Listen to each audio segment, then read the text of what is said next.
ministre, mes chers collègues, je souhaiterais attirer votre attention sur l'applicabilité des règles relatives à l'emprise au sol des bâtiments et constructions dans les plans locaux d'urbanisme. En effet, en mars 2020, le ministère de la Cohésion des territoires et des relations avec les collectivités territoriales a publié un guide sur les dispositions opposables du PLU tenant compte des effets conjugués de la loi pour l'accès au logement et un urbanisme rénové, de la loi portant évolution du logement, de l'aménagement et du numérique qui mentionne plusieurs fois la proposition de faire appel dans le règlement d'un document d'urbanisme à des dispositions encadrant l'emprise au sol des bâtiments. Depuis le dépôt de ma question écrite en septembre 2024, récemment transformée en question orale, seul le tableau comportant les destinations des constructions et leur surface, situé à l'article 4.4 du formulaire CERFA, a été corrigé et intègre donc désormais la notion d'emprise au sol. Mais le code de l'urbanisme ne semble toujours pas permettre d'exiger d'un pétitionnaire qu'il précise, dans son projet architectural, l'emprise au sol des constructions à réaliser. La notion développée dans l'article R 431-5 est celle d'une surface de plancher des constructions projetées et non l'emprise au sol. En conséquence, l'application de telles règles au regard de la prise en compte de coefficients d'emprise au sol dans le règlement d'un plan d'urbanisme pourrait créer une instabilité juridique au stade de l'instruction des demandes de permis de construire.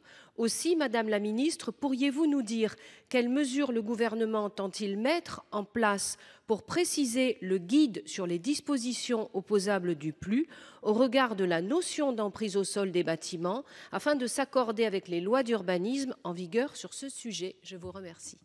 Merci, chers collègues. Pour vous répondre, Madame la Ministre Valérie Létard. Merci, Madame la Présidente. Madame la sénatrice Françoise Dumont, vous avez souhaité attirer mon attention sur la vérification des règles encadrant l'emprise au sol des constructions et installations des plans locaux d'urbanisme.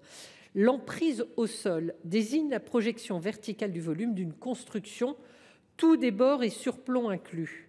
La notion d'emprise au sol complète celle de surface de plancher pour déterminer à quelle autorisation d'urbanisme les constructions projetées sont soumises. Comme vous l'indiquez dans le cadre de l'instruction des demandes d'autorisation d'urbanisme, l'emprise au sol est nécessaire pour vérifier la conformité du projet aux règles du PLU. En effet, le règlement du PLU peut fixer des règles maximales et minimales d'emprise au sol des constructions par rapport à la surface de l'unité foncière.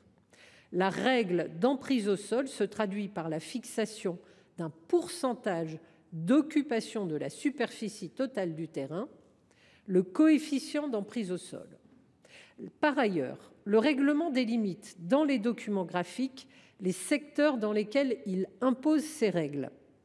L'emprise au sol des constructions projetées ne fait pas actuellement partie des informations qui doivent obligatoirement être renseignées par les pétitionnaires lors des demandes d'autorisation d'urbanisme.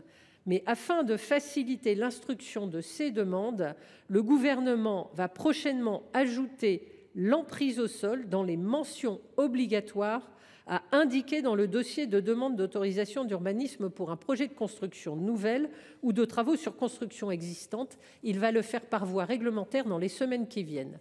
Voilà ce que je peux vous dire, Madame la sénatrice, sur ce sujet particulier.